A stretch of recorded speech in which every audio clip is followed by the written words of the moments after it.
If you're new to Deception Bytes, hit the like and subscribe button and be sure to hit the bell to be notified of future videos. If you wish to support the channel, the links are in the description below. Now, fasten your seatbelt. Here we go. Okay, guys, I'm back, and it is Saturday, June 8th, and it is 9:06 p.m. Eastern Time.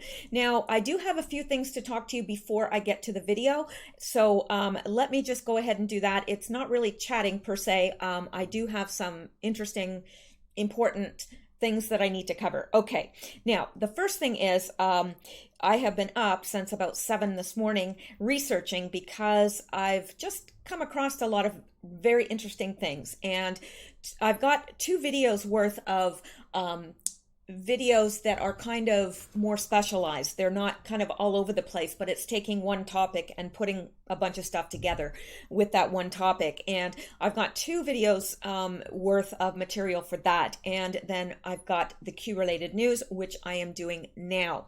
Now, what I plan to do tonight is I plan to do the Q-related news, and then directly after, while this is uploading, I'm going to record the one specialized video, and it is talking about the epidemic potential and some things that we have discussed before, but more in depth. I've got some more in-depth information for you. So that will be coming directly after this video. Then I have a third video, which I don't think I'll be able to get to tonight. I think by the time I record those 2, it'll be late. And so I'll plan on bringing you tomorrow night that specialized video along with any Q-related news. So I also want to say before we get started, but let me get off this infinity screen because I know it's bothersome to some. I do want to say I'm fully aware of what is happening with YouTube and the danger involved in that because, yeah, I agree. We could wake up tomorrow and my channel isn't there anymore and everything will be deleted. And that is a very real possibility. I'm not taking that lightly. I do have a backup channel. There's nothing on it at this point, but I do want you to take note of it. It's called Live Well, Livewell. There's nothing on it. There isn't even a thumbnail or anything on it. Nothing. But I will be getting that channel up and running in the next 2 days. That will be a backup channel. So the first thing I'll do, if this channel is deleted, I'll start uploading on that channel. Then, if that channel is taken, I'm going to have another backup with either BitChute or DTube. Either BitChute or DTube, and I will give you that information as soon as it becomes available. If in the meantime this channel gets taken down, go over to Live Well. I will put a link to it in the description below. Remember, there is nothing on there at this time. Should this channel be taken down, go there. You'll be able to, I will upload at least something letting you know what's going on and letting you know if I have moved to another platform like BitChute or DTube. Also, I'm open to your suggestions. What would be better, BitChute or DTube? Or do you have another suggestion on where I should upload videos? Obviously, I want to upload them someplace that does not have such stringent censorship of conservative voices. So that is what I'm going to be doing. I am currently on Twitter, and the information to my Twitter is below in the description below. And I don't know, I could be kicked off there as well, but for now I'm there and I'm under Mishel, M-I-S-H-E-L-D, capital D, Bytes, B-Y-T-E-S. Again, that link is in the description below. I do feel that it's necessary at this time because I'm seeing a very, very aggressive move towards further censorship on YouTube. Well, and Twitter, but more so YouTube, I'm finding. At least that's been my experience, but I know several that have been kicked off Twitter and shadow banned and so forth there. So it's happening across the board. So I will keep you informed because I'm not so, it's not so much that I care if I lose this channel. I don't, in one sense, care, except I do want to be able to still get information out, because I feel that that's one of my roles. And I've always been that kind of person to get information out and to mine information and to get it to other people is something I enjoy doing. And I think it's extremely necessary right now because, true news is very, very hard to find. And you don't know who to believe anymore. So I do believe that I have some trust built up with a lot of you that have been listeners for a very, very long time. And I think that you trust me for the most part. Now, I hope you don't take everything that I say as the gospel truth, because I make mistakes. And when I do try to come back and correct them. But I think that most of you trust that I am trying my very best to bring you the truth as I see it. So that is all I wanted to say about that. I'm aware of this. I know several people have contacted me. They're very concerned. Where are we going to find you if you disappear from YouTube? Well, there's your answer. Right now, if I disappear and after I upload my second video tonight, I don't know, that could happen. So you'll find me at Live Well. It'll be in the description below, and you'd be wise if you are interested and want to keep following me to write that down, because when they take a channel down, they delete all the videos. They're gone. And I do have a backup of videos, but I really don't.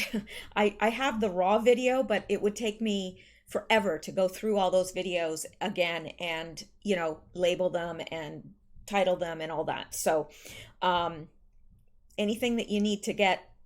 And I mean that for all of your YouTube favorites. If you have a favorite and you have some information on YouTube that you think is really good information and you don't want to lose it, you're best to download it, really. And the same thing with news sources, alternative news sources. If you find articles and things that you find really riveting, that are important to you, download it, print it off. I really think we are facing a huge purge here. I'm hearing it from just about everyone. And I don't know if it will be fixed at some point in the future, but it's sure not fixed now, because it's just getting worse and worse and worse. And I would expect that it would get worse up until the 2020 election, unless something happens and, Trump's administration is able to stop it. I don't know. I just know what I see happening, and I see it's getting worse and worse and worse. So I want you guys to be prepared, not just for me, but for the other people that you listen to and trust, and you enjoy listening to. And so, yeah, just pay attention. And you might want to ask some of the other people that you follow as well, what their backup plans are, what their channel, if they have a backup channel, if they have a backup platform. You might want to do that as well, because I know I'm not the only one that many of you listen to, and that's a good thing. So there you go. I wanted to get that out first thing, and so that we could just knock that out of the way so that you guys will know. And also, the video that I am about to upload after this one, I would ask, because I am shadow banned on Twitter, on YouTube. So my stuff doesn't get recommended to other people to view, which is why my count is so low. When they demonetized me. Now, of course, if you're monetized, YouTube will suggest your videos all day long because they get a cut of that, right? But when you're not monetized, it's no skin off their nose. And so they don't suggest your videos, because if you were demonetized, they figure that there's a good reason you were demonetized, and they want to censor you. So, yeah, if the second video is really very, very important. So I would ask you that you would share it with other people that you think might be interested. If you're on Twitter, if you're on Facebook, share it, and just try to get it out as best possible, because it's important. The second video is very, very important. All right. But now, for now, we're going to get into the Q-related news. I'm sorry that I took so long to explain all that, but it was very, very necessary housekeeping, because I know that some of you will if you wake up and there's no Deception Bytes channel, you're going to wonder where I went. So now you know, and hopefully you'll be able to find me somehow. Okay, so let's get into this now. I may not even be able to cover all of the Q-related news tonight because I definitely want to get to the second video, but let me see how far we get here. Now, this is the first item here, and again, it's not in any particular order, but I do have some particularly interesting things for you tonight. And also, I wanted to say, I just about forgot, sorry that I did not upload last night. I had a treatment on my back on Thursday, and yesterday I was in excruciating pain. I did not expect to be in that much pain, but I was in tremendous pain. So I'm feeling much better today, but yes, last night I didn't want to do a video with me grimacing in pain. I mean, that isn't pleasant for anyone to watch, and it wouldn't be pleasant for me to do either. So I took that time and researched, and I think you'll be glad that I did. So let's get on with it now and get with the Q-related news. All right, now this alarmed me. California widow, 86, said she was evicted for sharing her faith. Wow. Evicted for sharing her faith. Diana Martin, 86, was evicted from her apartment earlier this year. She filed a discrimination case with California against the owner, who is also the vice mayor of Hanford, California, for religious and age discrimination. A conservative law firm claims an 86-year-old California widow was evicted from her apartment complex because of her religious activity and age. Diana Martin had been living in the Wingate Village apartments in Hanford for about 14 years when she claimed she was suddenly evicted and told it was because of her religious activities, sharing her faith, and offering to pray for people as reasons why she must relocate. She said she was singled out because of her age and that her parking spot was moved further away, making it difficult to reach. And when she complained, she said she was described as combative. Ultimately, she complied and moved out, but she reached out to Pacific Justice Institute, a Christian legal nonprofit, after hearing about a similar case in which a great-grandmother was threatened with eviction from the Veterans Home of California for leading a Bible study. The firm accuses John Draxler, the building owner and the city's vice mayor, of telling her outright she was being evicted because of her religious activities. Draxler could not immediately be reached for comment. Well, I'm sure he couldn't. PJI filed a formal charge of discrimination that is wrong on so many levels with the California Department of Fair Employment and Housing. No one should be evicted based on their religious expression, but especially not an elderly great-grandmother. Matthew McReynolds, PJI attorney representing Martin, said in a statement, "We are hopeful that a state investigation and remedial action will ensure this doesn't happen to anyone else in this community." And really, it shouldn't happen to anyone in any community. That is your prerogative if you wish to share your faith with another, and if someone doesn't want to listen, they don't have to. But to be evicted from an apartment, which is probably not easy to find, and I know where I am, if you move out of an apartment, then, it's because the rents here are just going up unbelievably. You would have to pay so much more for someplace else. And once you've been evicted from someplace, I can't imagine that it would be easy to find another place. So my heart goes out to this poor woman. And I just think that this is alarming, that this is happening in America. And it seems to be the new normal, being prejudice against Christians really is what it boils down to, because this doesn't seem to happen to other religions, but it sure does with Christians. So I think it's time we all stood up and said, you know what, we've had enough. And that's what this woman did, and more power to her. Now, let's go back. I know there's a lot more important things to get to, although that is extremely important. There's a lot of political things, which is where I would like to, hone in on, is the political aspect. But when I see things like that, I think it's important to bring it to you.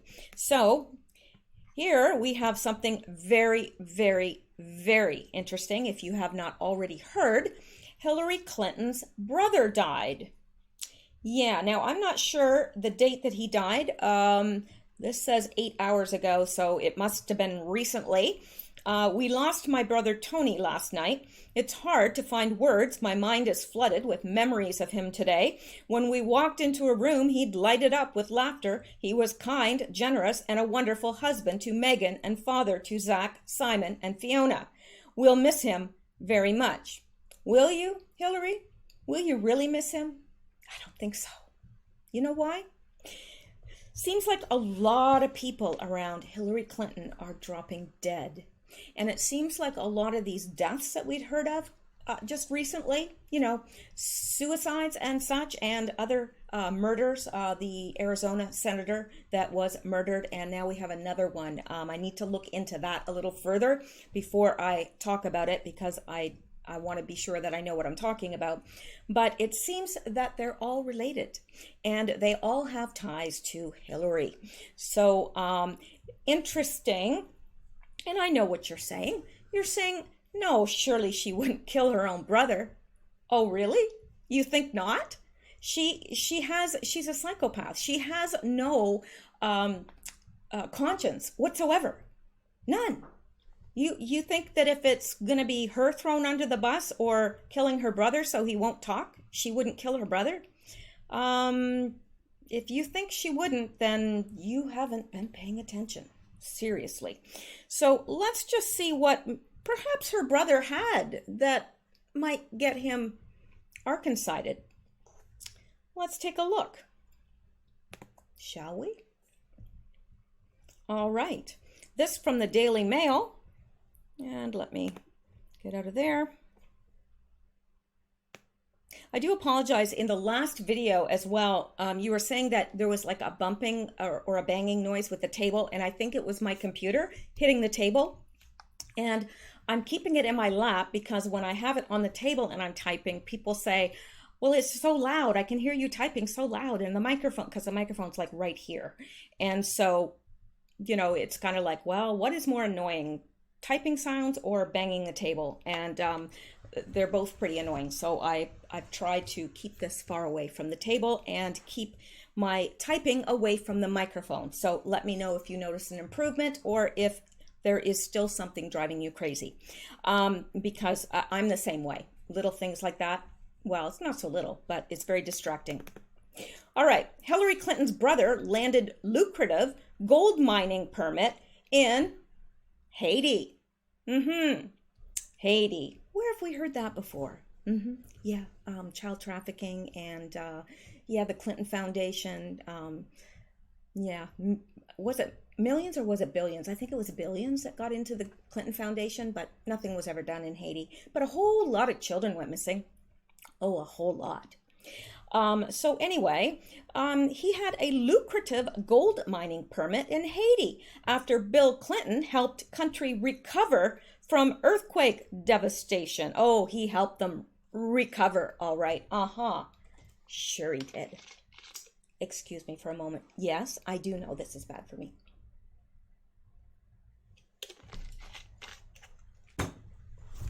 All right. So, book due out in May describes, now this is an older article, and thank you, Heather, for bringing it to my attention, because I would not have known this. I knew that his brother died, and I knew that most likely he was Arkancided because there's no known cause of death yet. So that right away, yeah, it's a little suspicious. So thank you, Heather, for sending me this article, though, because it ties it together quite nicely. Book due out in May describes alleged sweetheart deal that vetted VCS mining, a gold concession that hasn't been issued to anyone in 50 years. Tony Rodham, Mrs. Clinton's brother, sat on the company's board. Another board member co-chaired a relief effort with former Bill Clinton following a devastating 2010 earthquake. Clinton Cash is the latest from Peter Schweizer, who turned heads in 2011 with an expose about insider trading by members of Congress. So, yeah, and I bet you Tony Rodham probably knows a lot about all of their activities in Haiti. Just guessing. Just guessing. So wonder what else he's involved in. Don't know. All right, but let's take a look at this. An unusual nexus of mining interests, relief work in Haiti, and a former U.S. first family is raising new ethics questions that could affect Hillary Clinton's presidential ambitions. Now, let's look at when this was written. This was 2015. So, interesting. Yeah, and because it's an old article, I probably would not have found this except a friend, Heather. She sent this to me, and I would say it's related. Absolutely, I would. So, now let me see here. Clinton's brother, Tony Rodham, was a board member of a North Carolina mining company that enjoyed prime access to Haitian gold deposits in the wake of post-earthquake relief work organized in part by former President Bill Clinton through the Clinton Foundation. Boy, that Clinton Foundation, they get around, don't they? Yeah. Another board member of the firm, VCS Mining, was former Haitian Prime Minister Jean-Max Bellerive, who co-chaired the charitable interim Haiti Recovery Commission with Mr. Clinton. The revelation, smacking of cronyism and other things, and backroom government dealings, is a part of a forthcoming book by Government Accountability Institute founder Peter Schweitzer, whose work exposing the investment insider trading habits of members of Congress caused national outrage in 2011, even though the practice was legal. Well, yeah, it was legal because they made it legal. Right. Okay. And look at here. We've got the Hill Dog.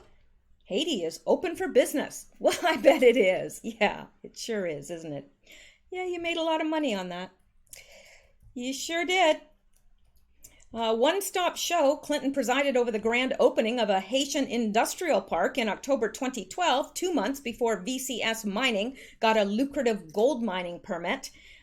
Clinton Cash, the untold story of how and why foreign governments and businesses helped make Bill and Hillary rich. His latest book will go on sale May 5th. And of course, it is out. And I do believe there is even a documentary. If I'm not mistaken, there's a documentary on YouTube about that, or several people have made videos about that. So if you want to know more about that, you can go, look that up on YouTube. All right. At the time, VCS's mining gold exploration permit was awarded, according to a press release from the company. It was one of only 2 firms to get one. The Haitian government hasn't issued such a permit in more than 50 years. Breitbart News first reported on the investigative nonfiction book's coming release. The January 2010 Haiti earthquake killed more than 100,000 people and affected more than 3 million. That disaster was followed 9 months later by a cholera epidemic of historic proportions. And I bet it was. The Clinton Foundation raised at least 36 million. Well, there's my answer. 36 million they raised. Where did all that go? There's a whole lot of missing children in Haiti. Did you know that? Yeah, a whole lot of missing children in Haiti. And I just have this feeling I know where they went. Anyway, so the Obama administration pledged $3.6 billion. Well, there you go. There's the billion. That's where I got the billion. Much of the U.S. assistance is provided by the U.S. Agency for International Development, a department of the State Department that Miss Clinton led at the time, according to the department's website. Oh, they're just all a big cozy family, aren't they? One big, happy, incestuous family. Rodham's company got its gold mining rights in December 2012, according to the VCS press release. Schweitzer's publisher, HarperCollins, said in a press release Thursday that it reveals how the Clintons went from dead broke on leaving the White House to being millionaires, describing in detail the way in which the Clintons habitually blur the lines between politics, philanthropy, and business. They sure do. The Clinton family's philanthropy came under fire in February for admitting it had accepted money directly from foreign governments, including the United Arab Emirates, Saudi Arabia, and Oman. Some of those donations came while Ms. Clinton was the U.S. Secretary of State. How convenient. Breitbart reported that the terms of Rodham's gold windfall upset members of Haiti's Senate. Gee, I wonder why. Can't imagine. The government's royalties under the deal were pegged at just 2.5%, half the customary rate, and VCS Mining has an option to renew the terms for 25 years. Yeah. Do you think that was enough to get brother Tony killed? I'm guessing that he had a lot more information. He has a lot of information, and they were probably afraid that they would get to them, and I mean they, by the white hats, would get to him and try to get him, offer him some sort of a deal or immunity for his testimony. That's what I would guess. I'm guessing that that's what she was afraid of, because they're closing in on her. They are really closing in on her, and that's why so many people are just ending up dead. Yeah, I don't know. I really, I've said this before. It's like, I know one person that was murdered. One. That's it. One person. And most people, I mean, do you know people that have been murdered? How many people do you know that have been murdered? You might know one. It's possible you know two. Maybe if you live in a big metropolitan area, you might know three. If you live in a place that is highly crime-ridden, maybe you know 4 or 5, 6 maybe. But how about the Clintons, who know literally hundreds? Yeah, how is that? Gee, it's not good for your health to be friends with the Clintons. So anyway, let's go on here. I wanted to bring that to you, and you can make your own observations or surmisals. But I've given you mine, that I do think that this is related. I think that probably someone has gotten to him, perhaps had offered him a deal, perhaps were going to offer him a deal, and Hillary made sure that, you know what, he's got too much information. Yeah, he might be my brother, but nah, I don't care. That's what I think. You don't think she'd kill her brother to stay free? I do. I think she'd kill just about anyone to stay free. Okay. Well, let's go back now, because there's plenty more. Plenty more. Okay. Now, let's go down here. Now, let's look at this from Charlie Kirk. Democrat privilege. Ilhan Omar was found guilty of 6 campaign finance law violations and was only given a $500 fine. That's just a slap on the wrist. Most Americans could afford a $500 fine. Most. Not all. Most. Some might feel it more than others. But yeah, for 6 campaign finance law violations, she gets a $500 fine. Yeah. If you litter here, that's a $500 fine. Actually, I think it's a $1,000 fine now. So yeah, you get more if you litter here than if you violate campaign finance laws 6 times. So I can remember when President Trump was simply accused of campaign finance violations and Democrats began calling for impeachment. Yeah, that is quite the dichotomy, isn't it? It's interesting how that happens. If it involves Trump, oh my gosh, it's a national emergency. We've got to get him out of office. We've got to impeach him. Oh, he needs to go to prison. But if it's a Democrat, a little slap on the wrist. Yep. It's the way it is. It's the new normal. All right. Now, I can't remember what this is, but let's go there anyway. Might be something interesting. I doubt I would give you something not interesting. Oh, yes. Look at this now. I don't care what side of the political spectrum you are on. This is not normal. We are living in a broken society. Now, these are drag kids, and let me see now. I'm gonna play this for you. Hang on, let me go back here. Be fierce. Be yourself. And if anybody bullies you, stand up for yourself. Fight back. Make me president.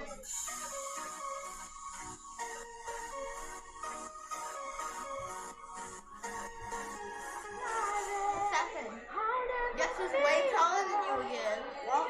Guess who's way taller than you?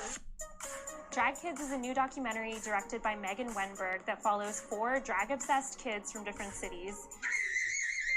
Oh, I want to show you this, the transparent dress.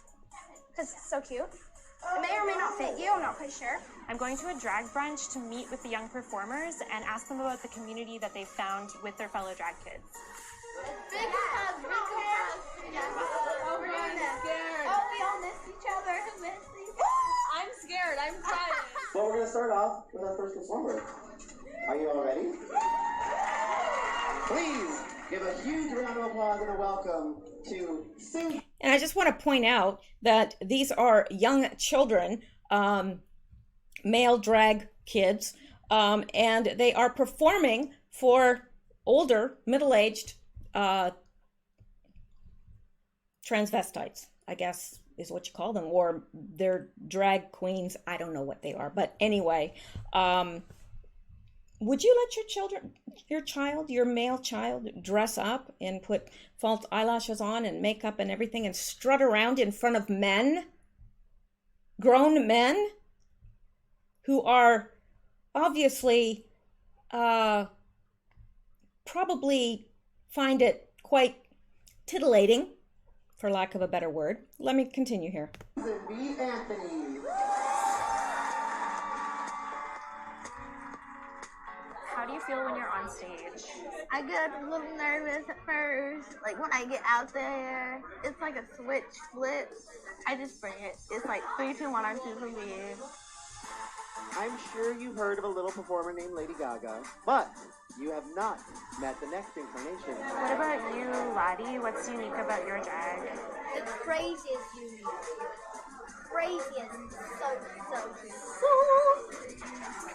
And also that I can sing, because there's not many singing queens. Above the deep end, watches I dive in, I'll never meet the ground. Lady Gaga is my #1 singer. She is fantastic, amazing, show-stopping, amazing, fantastic.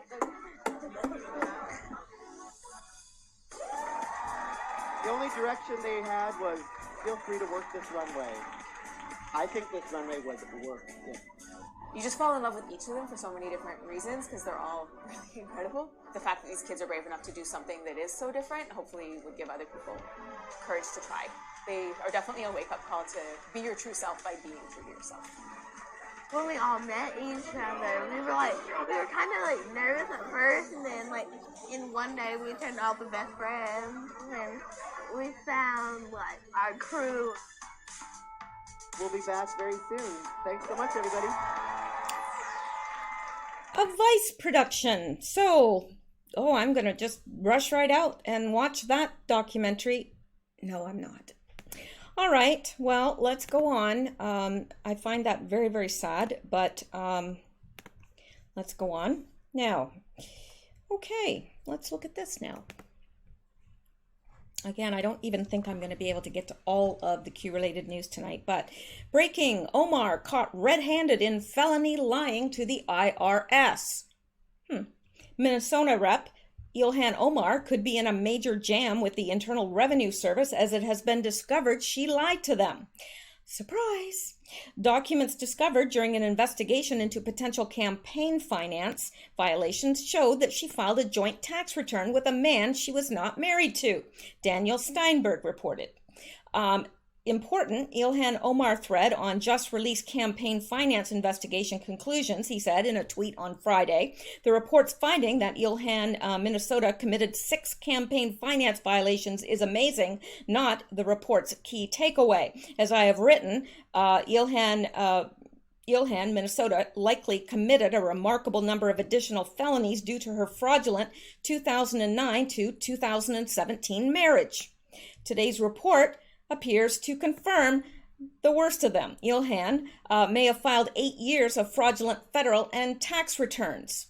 The report states that Ilhan and Ahmed Hirsi filed joint tax returns in 2014 and 2015, yet they were not married. How does that work? Ilhan was married to Ahmed Noor Said Elmi from 2009 to 2017. According to both federal and Minnesota law, this is illegal. Ilhan and Hershey did not have a recognized common law marriage from another state, which would have been worse anyway. It would have been bigamy. The report claims that Ilhan and Ahmed Hershey filed joint tax returns in at least 2014 to 2015. Yet, Ilhan was legally married to another man from 2009 to 2017. A sitting congresswoman may have filed 8 years of fraudulent, felonious tax returns, he said. Now, if she isn't even going to respect our laws when she files her tax returns, how is she going to respect the laws as a sitting congresswoman? Please tell me that. She's certainly not above lying, cheating, to get what she wants. She and I don't even think it's being economical with the truth. I just think she out and out lied. Right. Anyway, David Steinberg, it's probably Steinberg, breaking, important, Ilhan Omar thread on just released campaign finance investigation conclusions. The report finding that Ilhan committed 6 campaign finance violations is amazingly not the report's key takeaway. Yeah, she was only fined $500 for that. $500. Yeah, that's right. Less than you'd get if you littered. In Ontario, anyway. Okay, now, let me see here. As I have written, Ilhan likely committed a remarkable number of additional felonies due to her fraudulent 2009 to 2017 marriage. We've already read that. These are just the tweets. Let me see if there is any more. Let's see. So I think that's it. Oh, and here are the reports backing it up by David Steinberg. So, interesting. Wonder what will happen to her. Probably nothing. And David Steinberg says, update, remarkable incompetence from Minnesota CBS affiliate WCCO, her now husband, meaning not at the time, once in a career local story with global implications, and they don't even mention their own coverage confirms Ilhan is a felon. Well, isn't that special? The Minnesota Campaign Finance and Public Disclosure Board took up the investigation last fall after Republican State Representative Steve Drakowski formerly accused her of violating campaign finance rules. It involved a $2,250 payment made by Omar's main campaign committee, Neighbors for Ilhan, to a law office, which I can't pronounce. In November of 2016, Drakowski alleged the payment was made for expenses related to a divorce. He later submitted another complaint alleging Omar misspent campaign funds to attend a rally in Boston to support a local political candidate. Well, Ilhan. The board's investigation found $1,500 of the payment to the law office, which I can't pronounce, was in violation of campaign finance rules, but it did not involve a divorce. It was instead for obtaining her immigration records and for filing joint tax returns with her now husband, Ahmed Hershey, in 2014 and 2015. The remaining funds, $750, were spent for campaign purposes. The board also noted Omar's committee didn't report this payment in their 2016 pre-general report of receipts and expenditures. Investigators also concluded that she misspent just less than $2,000 in total for travel and lodging on 5 occasions for rallies, fundraisers, and events, which did not assist her in her performance of her duties as a legislator. Well, there you go. There you go. Wonder what will happen to her. Let me see now. Nothing. Probably nothing. It's enraging. It really is. And we're just seeing more and more and more of this. It seems like the Democrats can get away with murder, literally. All right. Let's go back here, and I think I'm going to have to pick up the pace if I want to cover some of this. And this from the outlaw, Josie Wales, and he is responding to Man Rock Denray, warning 8chan, Q Research Board under coordinated attack, child corn, I'm not saying that word, dump attack. So there was a lot of corn images uploaded to 8chan. Possibly there's a false flag coming, and there's a lot of indications that that is so, and they want to make 8chan look as bad as possible because that is the platform for Q. Yes, so they are uploading a inordinate amount of corn niblets. Yeah, corn niblets, little corn niblets. Yeah. So what do you say about that? Now, this, and then, oh, sorry, I didn't read the rest of it. And Outlaw Josie Wales replied to that and said, no, he didn't cough. Eyes on, this implies that they know what's coming, and they're attempting to flood the 8chan Q research board with repulsive images in a desperate attempt to make them appear deranged to new eyes driven by their D-class. See, when the D-class happens, people are all of a sudden going to be aware of Q and going to the Q research board. And what are they going to find there? Oh, lots and lots of corn niblets and disgusting, absolutely abhorrent pictures of niblets. That's what they'll find. So, isn't that interesting? All right, now let's look at this, because we can. Is this it? Okay, no, I'm going to cover that in another that's too much and too involved for this video. That would take a whole video in itself, so I've got to save that for a time when there's less news. Okay, listen to this. Well, we're going out there right now. Trump calls Nancy a nasty, vindictive, horrible person in blistering D-Day interview. President tells Fox News he tried to be nice to the House Speaker, who has turned out to be a disgrace, who's incapable of doing deals. Well, yeah, she's incapable of even getting her point across. I don't know what she's talking about half the time. And here's the thing, Nancy Pelosi said that Trump needs to, she would like to see him in prison. Well, Nancy, you might get your wish. You might, because maybe you'll be in prison and he'll visit you. Or maybe not. But I doubt he'll be the one behind bars, Nancy, just saying.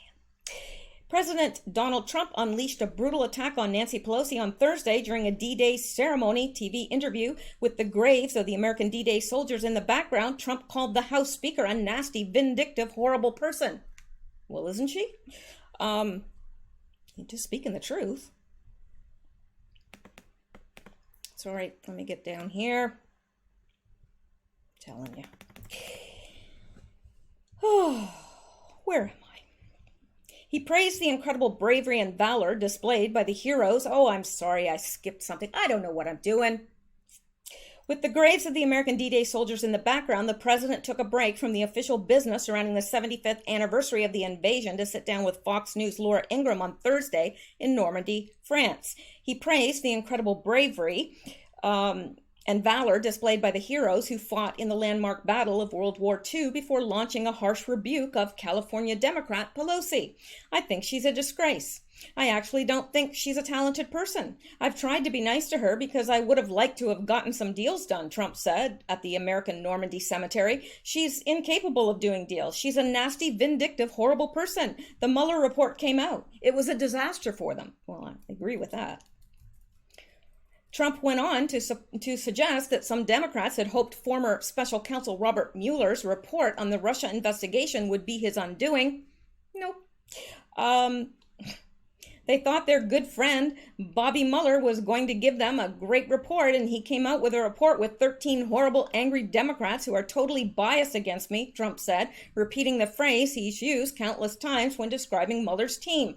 A couple of them worked for Hillary Clinton, then they added 5 more, also Democrats. With all of that, 2.5 years, think of it, from before I even got elected. They've been going after me and they have nothing. That's true. Ingram asked Trump if he cared whether or not Mueller testified about the report publicly, prompting him to criticize both the special counsel and Pelosi. Let me tell you, he made such a fool out of himself the last time because what people don't report is the letter he had to do to straighten out his testimony because his testimony was wrong, but Nancy Pelosi, I call her Nervous Nancy, Nancy Pelosi doesn't talk about it, Trump said. Nancy Pelosi's a disaster, okay? She's a disaster. Let her do what she wants. You know what? I think they're in big trouble because when you look at the kind of crimes they've committed, and I don't need any more evidence, and I guess from what I'm hearing, there's a lot of evidence coming in, Trump continued and then asked Nancy, why is her distinct having drug needles all over the place? Why is her district having drug needles all over the place? It's the most disgusting thing what she's allowed to happen to her district with needles, with drug addicts, with people living on the sidewalk. That's true. The president went on to address Pelosi's remark to fellow Democrats that she wanted to see Trump behind bars. It was a horrible, nasty, vicious statement while I'm overseas. She didn't want to. She didn't want to. She is a terrible person. I'll tell you her name. It's Nervous Nancy because she's a nervous wreck, he said. Pelosi is said to have made the comment while defending her stance against the launching impeachment proceedings, Politico reported this week. I don't want to see him impeached. I want to see him in prison, she is quoted as saying. Meanwhile, Pelosi refrained from taking a dig at Trump while she was in France. She told DailyMail.com at the Normandy American Cemetery that D-Day is about the veterans who fought in the war. Okay, Nancy. All right. That does not look like Nancy Pelosi right there. I'm just saying it doesn't. All right. So let's go back because there's plenty more to get to. Okay. And here's something I think you'll find interesting. And if you don't, well, you might not. I don't know. Elizabeth Warren. Interesting. Look at, these are just a bunch of her tweets. Okay. And just listen. I'm just going to read down the list and see if you notice anything. Thank you to the community of Elkhart for an inspiring organizing event yesterday. I'm grateful down to my toes to have you in this fight, and I'll never stop fighting for good jobs in Indiana and across the country. Grateful down to my toes for the fired up grassroots supporters at our organizing event in Detroit today. Together, we can level the playing field for working families in Michigan and across the country. Thanks, Ashley. I loved our conversation, and I'm grateful down to my toes that you're in this fight. I'm in this fight because for me, it's personal. I believe down to my toes that we can make the government work for working families again. What a powerful room. Honored and grateful down to my toes. Thank you. Grateful down to my toes for every single person in this movement. Let's keep fighting hard. I'm proud, down to my toes, that our team is growing across the country and we're not even done yet. You can check out our open positions here. No, thank you. I don't think so. I'd rather have my eyes dug out with spoons than work for Pocahontas. Okay, well, apparently she's likes her toes, I guess. I don't know. Why would she use the same phrase in every single tweet? I don't know. I don't understand these people. I don't get them. I don't. I try to understand them, but then I just stop because I figure that trying to understand them is making me crazy. All right, well, let's just look at this now. Snapchat releases pro corn niblets love has no age filter for LGBTQP P for this word, people who love corn niblets. Designed to normalize adults hooking up with corn niblets. How do you like that? Really? Snapchat. That's right. Love has no age. Okay then. Just as we predicted, the cult of LGBTQ is eagerly trying to add another letter onto its title, a P for corn niblets. The pro-LGBTQ Snapchat app, try to say that 10 times fast, at least decided it would be a good idea to celebrate Pride Month in June by adding a new Love Has No Age filter to its app, which was reportedly pulled just 2 days after it was launched in response to massive public backlash. Well, good. You would think that there would be public backlash. If there wasn't, I would start to lose all faith in humanity. But while it was still operating, the Love Has No Age filter apparently promoted the idea that that certain kind of activity between children of any age, including people of any age, including children, is just another form of self-expression to be included on the LGBTQ rainbow. According to the reports, the inclusion of a P in LGBTQP by Snapchat is part of a concerted effort by, those guys that love corn niblets, to force their perversion into the mix of accepted gender identities and orientations, which we've already been witnessing with the acceptance by the leftists of, the drag kids. Like Desmond is Amazing, whose parents are exploiting the poor boy for profit. And they are. There is no doubt in my mind that they are. All right. This filter seems to show the ground this criminal movement has made to make grooming, molesting, and photographing corn niblets in a explicit manner an acceptable practice. All across America, the little kids that dress up like women are organizing to read fairy tales to children at story time, led by sex offenders. You can read these words here. I really have to be careful because they are making a concerted effort to crack down. So I do have to be careful. I don't want to, just be cavalier about it, because I do know that they are purging. So I am trying to be careful, and I think that you all understand perfectly well what I'm saying. If not, well, you will. Also, be careful what you say in the comments. Referring corn niblets, that's fine, or whatever, but just be careful in the comments, please, please. Okay, so children are paraded as dressers and sent to dance for adult homosexuals. Throughout Pride Month, expect to see shocking displays of, that word right there, directed at everyone, especially children, Crane adds. Now, I'm just, I'm not going to read the rest of this, but I wanted you to be aware of it. I'm kind of treading on dangerous ground here, so I do have to be a little careful, but I don't want to avoid things because I'm afraid to, because these are things that you need to know, that I want to get out there. So I don't want to, I don't want to operate in fear either. I want to use wisdom, but not operate in fear. So hopefully I'm striking a happy medium there. All right. So let's go back because we have more. That's right. There's more. Okay. Now, let's look at this. See, this is something else I need to look into further because I think this is a little bit suspicious as well.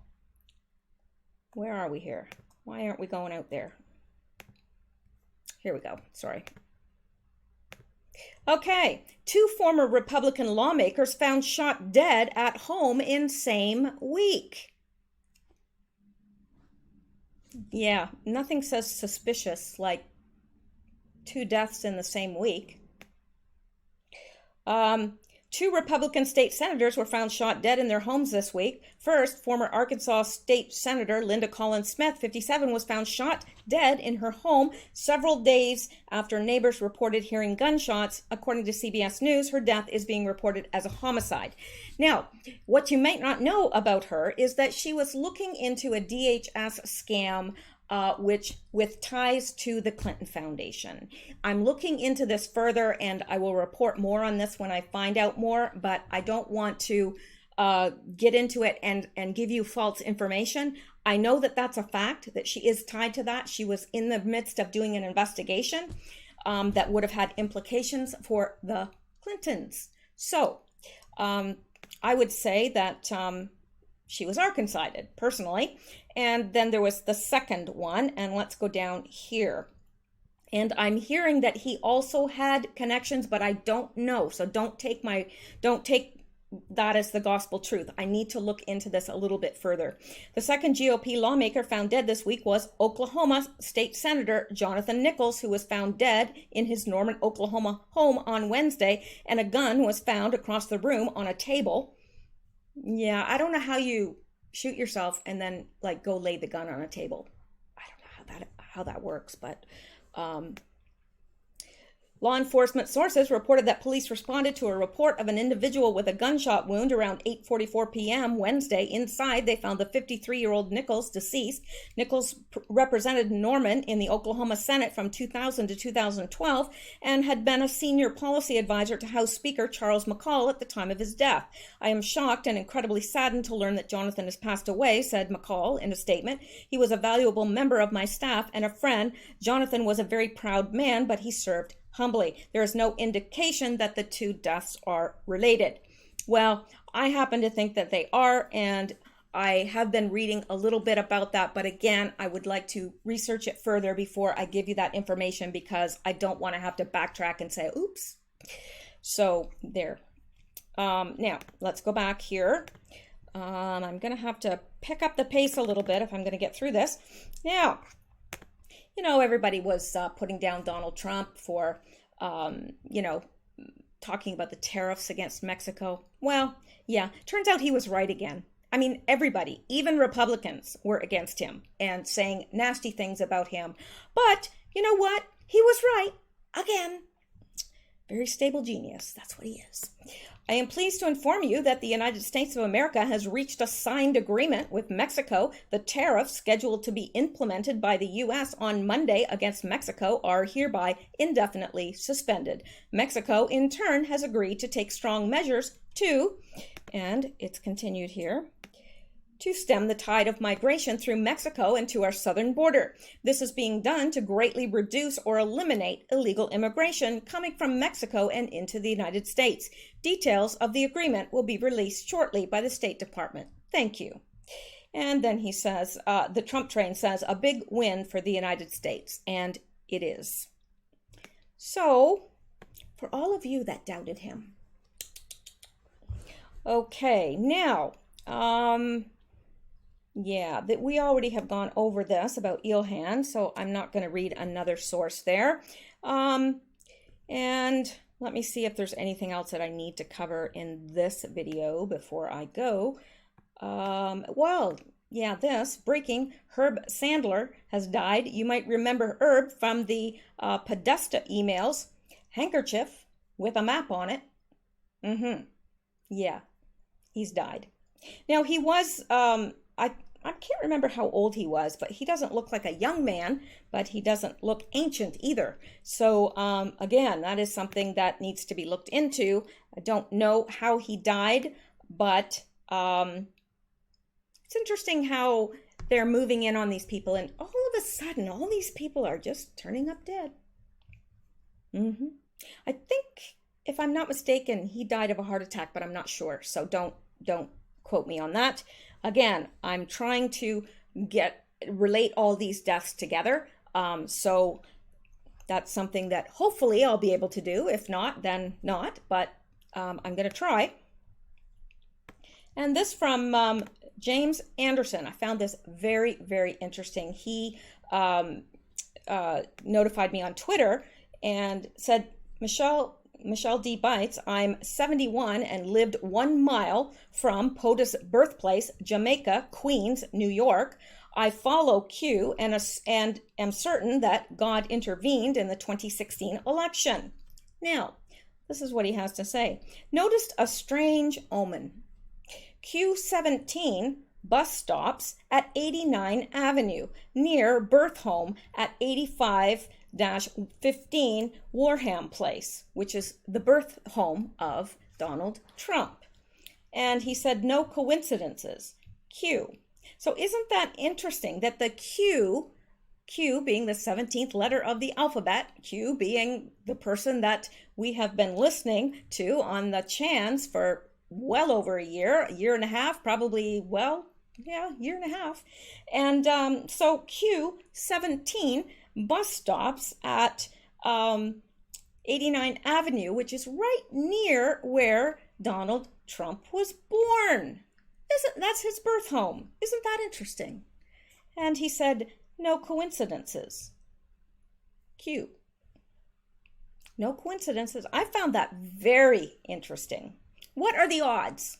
Come on. What are the odds that a bus named Q17 stops just right near the birth home of Donald J. Trump?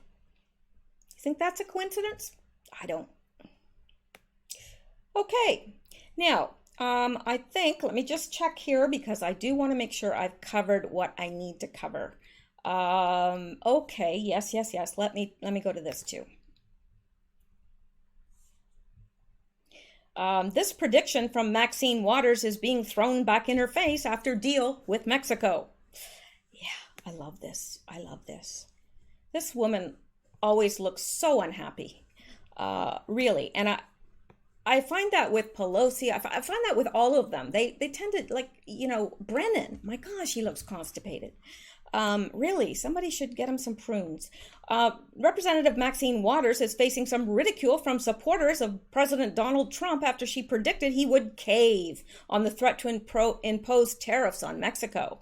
Special, spineless GOP senators grew a backbone this week and finally stood up to their dictator Trump on something. Mexico tariffs, also known as tax increase on American consumers, Waters tweeted on Friday.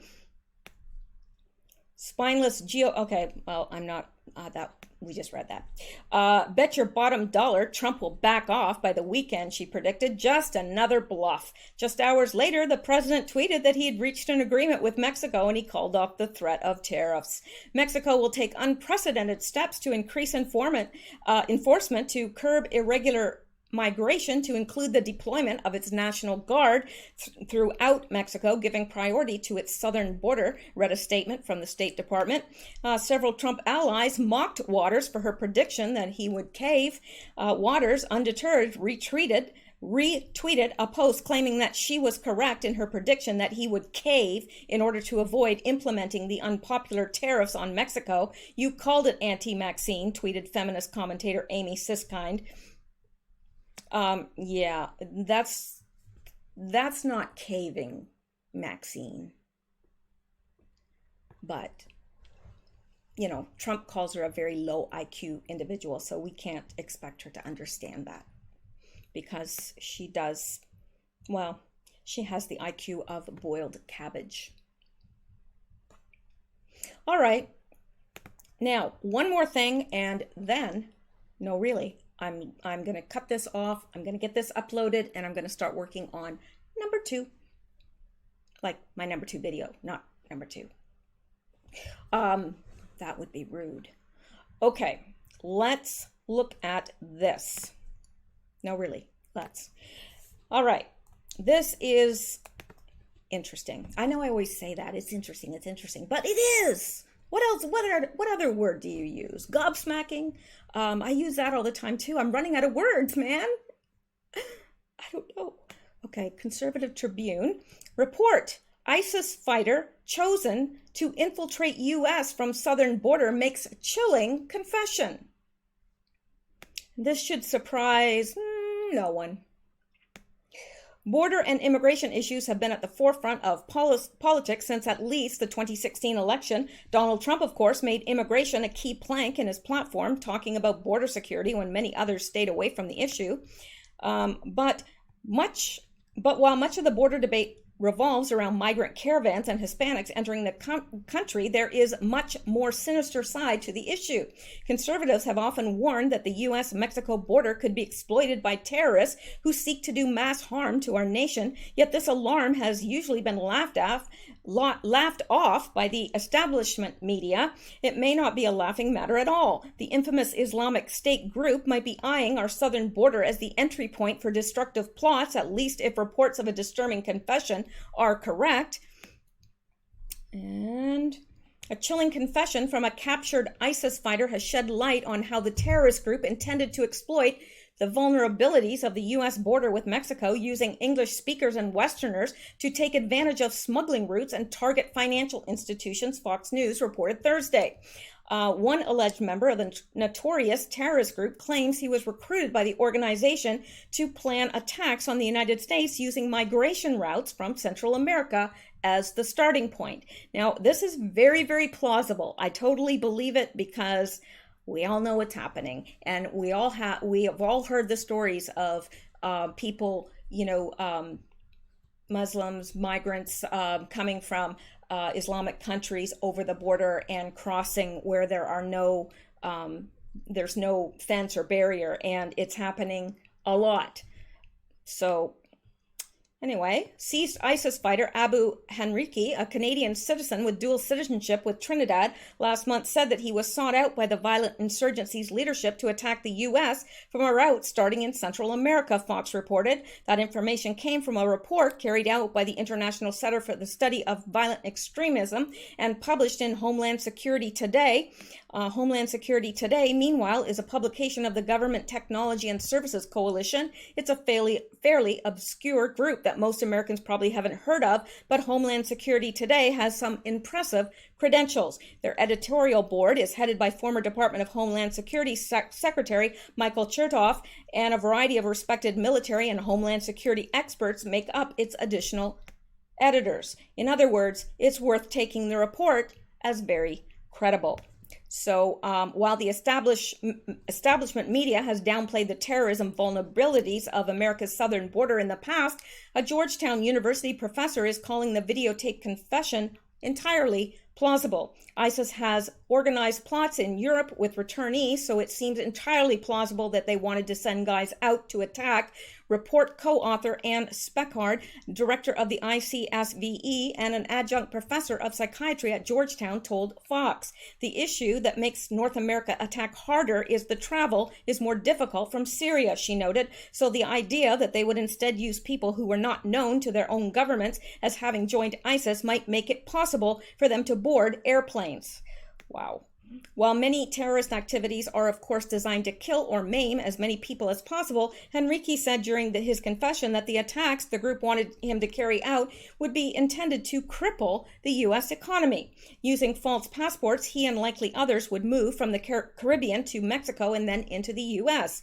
That information, the plan, came from somebody from the New Jersey state of America, the alleged terrorist claimed. I was going to take the boat from Puerto Rico into Mexico. He was going to smuggle me in, Henrique added. According to Homeland Security Today, New York was allegedly a prime target, and isn't it always, really? That would certainly match the modus operandi of many extremist Islamic terrorist groups. While we remember 9/11 for its horrific loss of life, for example, the World Trade Center was chosen in part because its collapse would deeply impact U.S. banking and the American economy. Henrique claimed he refused to carry out the Islamic State's group's orders and was tortured in Syria as a result.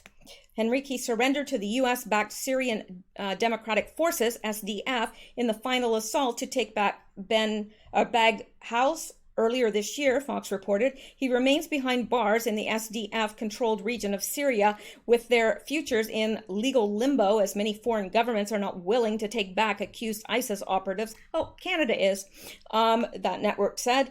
Global security expert Alex Hammerstone of the consulting group Trusted Security confirmed that an insider threat to the U.S. banking was a very plausible scenario. It wouldn't be a huge stretch for them to get an American to get a job at a bank and then sabotage it, he told Fox. Henrique, meanwhile, said he believed the specific plot he was recruited for never got off the ground and is now dead in the water because the Islamic State group has been badly reduced after years of fighting. Henrique, meanwhile, Oh, sorry, I just read that. U.S.-led strikes are believed to have dramatically impacted the group's leadership, but there's no telling whether similar plots could resurface. If the confession is genuine, it would serve as a wake-up call about our nation's security. To ignore the very real possibility of enemy groups exploiting our borders, especially when illegal immigration is rampant, would be foolish. I agree with that. We need to secure America's borders, and we need to do it yesterday. It isn't a political issue. It's a matter of national security. I know we are all in agreement with that. I know we are. So there you go. I wanted to make sure that I brought that to you in this, and I have gone over my hour. I didn't want to do that, but I have. And but I got to you the news that I wanted to. Probably have a lot more that I should be bringing. There's so much, and I'm going to be trying to get as much of it out to you and push as much out to you as I possibly can.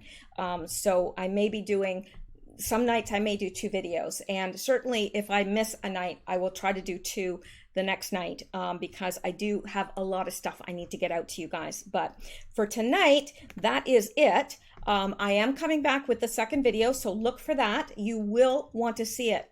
Believe me, and I'm not saying that because I want more viewers. I'm saying that because it's extremely important that this information get out. Really important. So anyway, I am going to close here and wish you all a good night. If I don't see you back later tonight, hopefully you'll click on that video tomorrow when you have an opportunity to. And just wish you a good night. Stay safe, stay well, stay blessed. And also, if you see something, say something, because I do believe we are at an increased risk of false flags. So please, if you see something, say something. It's better safe than sorry. And keep seeking truth, because deception bites and deception kills. So good night.